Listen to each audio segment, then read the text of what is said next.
Halo, kembali lagi dengan Klinik Bimbel. Kali ini kita membahas sosiologi, bab tentang ilmu sosiologi. Nah, ini merupakan bab pertama dari sosiologi. Di sini full teori ya, jadi mungkin kita bahas dulu yang pertama. Ilmu sosiologi menurut para ahli itu di sini ada dua tokoh. Yang pertama ada Pitirim sama Selo. Untuk Pitirim itu mengatakan bahwa ilmu sosiologi itu yaitu ilmu yang mempelajari hubungan dan pengaruh timbal balik antar gejala sosial dan pengaruh hubungan timbal balik antara gejala sosial dan gejala non sosial. Kalau menurut Selo dan Suleman itu adalah ilmu yang mempelajari struktur sosial dan proses sosial termasuk dari perubahan sosialnya.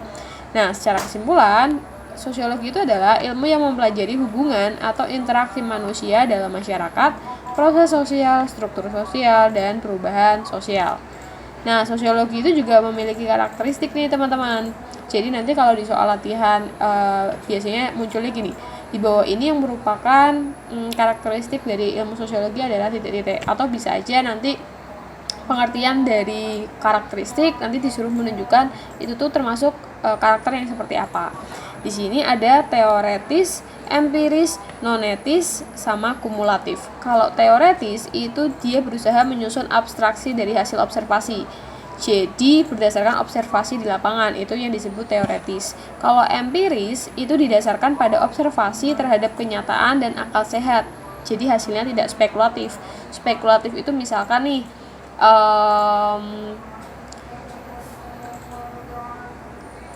kasus apa ya misalkan ya, ini Jakarta itu macet kemungkinan besar karena para masyarakat tidak suka mengendarai kendaraan umum. Nah itu kan baru spekulatifnya kita, maksudnya itu perkiraannya kita, belum tentu ketika kita survei di lapangan, mengamati kuesioner itu hasilnya seperti itu gitu kan. Jadi tidak boleh spekulatif. Kalau nonetis itu artinya tidak memberikan pandangan baik buruk terhadap fakta tertentu, tetapi menjelaskan fakta secara ilmiah. Oke, jadi tidak memihak ya, tidak mengemukakan pendapat apakah itu baik atau buruk. Yang terakhir adalah kumulatif, itu dibentuk berdasarkan teori yang sudah ada, memperbaiki, memperluas, dan memperhalus teori lama.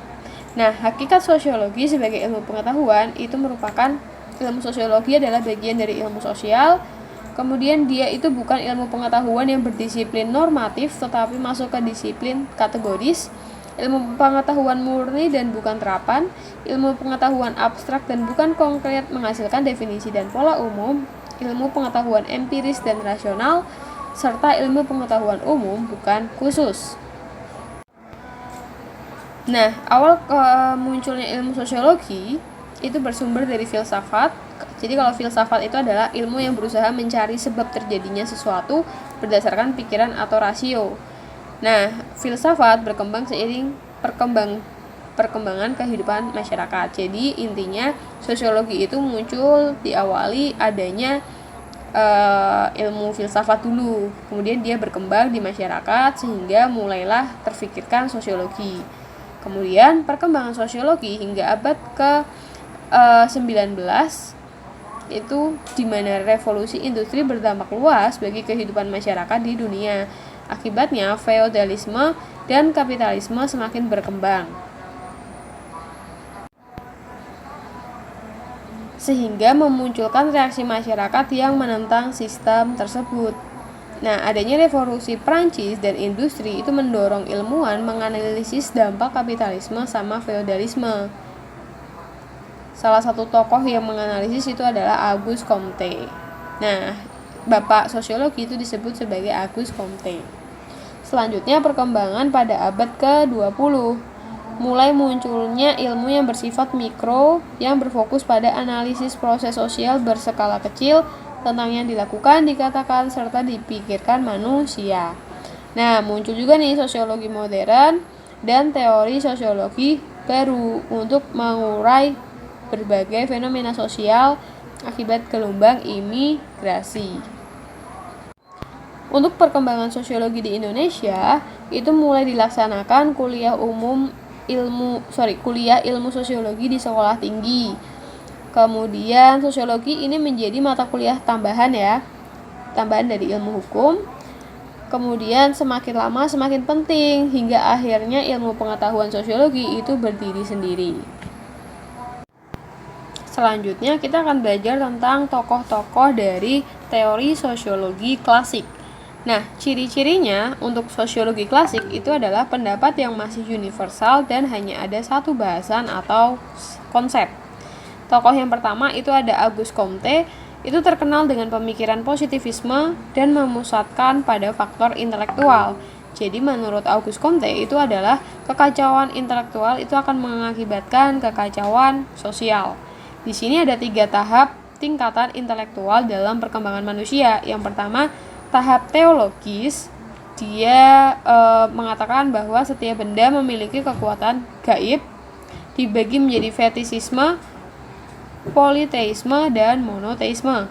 Yang kedua, ada tahap metafisik, yaitu adanya kepercayaan bahwa kekuatan abstrak diyakini dapat menjelaskan segalanya.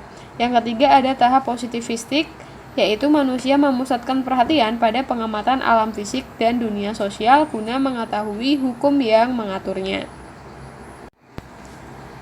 Tokoh yang kedua itu ada Ferdinand Tönnies, terkenal dengan gagasan kelompok sosial masyarakat paguyuban atau Gemeinschaft dan patembayan atau Gesellschaft. Paguyuban atau Gemeinschaft itu merupakan bentuk kehidupan bersama karena diikat hubungan batin serta bersifat alami dan kekal, biasanya terdapat pada masyarakat pedesaan. Kalau patembayan atau Gesellschaft itu merupakan ikatan yang bersifat sementara, berjangka waktu pendek, berorientasi pada hasil dan strukturnya bersifat mekanis. Jadi misalkan nih, patembayan itu sebuah organisasi di pedesaan, misalkan seperti itu. Tapi kalau paguyuban itu memang kalau kamu lihat orang-orang di pedesaan yang mungkin masih belum terlalu modern, itu mereka akan saling gotong royong. Pokoknya mereka tuh gotong royong itu karena ikatan batin aja, jadi bukan karena gimana-gimana atau memiliki tujuan yang sama, itu juga nggak gitu. Tapi kalau patembayan itu lebih ke ikatan modern, jadi misalkan dia memiliki tujuan yang sama, ingin mencapai sesuatu yang sama, mereka berkumpul sampai akhirnya karena ada kesamaan itu membentuk sebuah yang namanya patembayan. Selanjutnya untuk Karl Marx itu ada 2 bentuk teori, yaitu teori kelas sama teori alienasi atau keterasingan. Jadi kalau menurut teori kelas itu sekelompok orang yang memiliki fungsi dan tujuan yang sama dalam organisasi produksi. Ada 2 kelas masyarakat nih, pemilik tanah atau modal atau yang disebut bourgeois dan para pekerja atau proletar. Untuk teori alienasi itu manusia menjadi budak dari hasil kreasi atau ciptaannya sendiri. Kemudian nanti di sini juga ada tokoh Max Weber, Ibnu Khaldun, sama Emily Durkheim. Nah, nanti bisa dipelajari sendiri. Kemudian di sini juga ada tokoh sosiologi modern ya. Ada Charles Wright Mills. Kemudian ada Anthony Giddens, Ralph Dendorf, Lewis Althusser, dan Erving Goffman. Oke, nanti kalian bisa baca sendiri terkait apa sih pikiran-pikiran mereka itu. Nah, kemudian selanjutnya di sini ada cabang ilmu sosiologi terbagi menjadi 7. Ada sosiologi pedesaan di mana dia mempelajari masyarakat desa dan segala pola sesuai tempat tinggalnya. Sosiologi perkotaan berarti tentang masyarakat kota. Sosiologi keluarga berarti mempelajari kegiatan atau interaksi yang terjadi dalam masyarakat terhadap anggota keluarga. Sosiologi politik, hukum, agama, serta pendidikan. Selanjutnya kita bahas tentang gejala dan realitas sosial sebagai kajian dari ilmu sosiologi. Gejala sosial itu muncul ketika individu atau kelompok melakukan suatu kegiatan atau mengalami peristiwa tertentu, selanjutnya diikuti oleh masyarakat lain. Nah, ada tindakan individu dan tindakan kolektif. Kalau tindakan kolektif itu adalah tindakan yang secara spontan, relatif tidak terorganisasi, dan hampir tidak bisa diduga. Contoh, gerakan peduli korban perang. Kemudian ada interaksi antar individu atau antar kelompok. Jadi ini mencakup hubungan antar individu dengan individu ataupun individu dengan kelompok atau kelompok dengan kelompok. Ada yang namanya interaksi sosial asosiatif, di mana dia terbentuk pada arah persatuan. Contohnya ada kerjasama, akomodasi, akulturasi, asimilasi. Nah, kalau yang disosiatif itu menimbulkan perpecahan. Contohnya ada konflik sosial, persaingan, kontravensi. Kemudian, pengelompokan sosial itu dapat mempengaruhi terjadinya realitas sosial dalam masyarakat. Contoh munculnya komunitas atas dasar hobi atau kepemilikan barang seperti komunitas pecinta alam, komunitas motor, dan lain sebagainya. Selanjutnya kita langsung saja membahas tentang struktur sosial. Untuk yang lainnya nanti kalian bisa baca sendiri. Jadi kalau struktur sosial itu menunjukkan adanya tatanan atau susunan sosial yang membentuk kelompok-kelompok sosial dalam masyarakat. Di sini dibedakan menjadi diferensiasi sosial sama stratifikasi sosial. Kalau diferensiasi sosial itu menunjukkan pembeda antar kelompok secara horizontal. Contohnya perbedaan suku bangsa, ras, agama, dan golongan. Tapi kalau stratifikasi sosial, pembedanya berdasarkan kelas-kelas sosial nih secara vertikal. Ada tingkat, jadi kayak misalkan satunya pejabat sama apa, kayak gitu-gitu. Kayak pejabat sama kepala desa atau kepala dinas sama guru misalkan gitu. Jadi ada kelas-kelas sosialnya. Selanjutnya, penyimpangan sosial itu ada 4 jenis. Penyimpangan primer itu bersifat sementara, masih bisa dimaklumi dan tidak dilakukan berulang-ulang.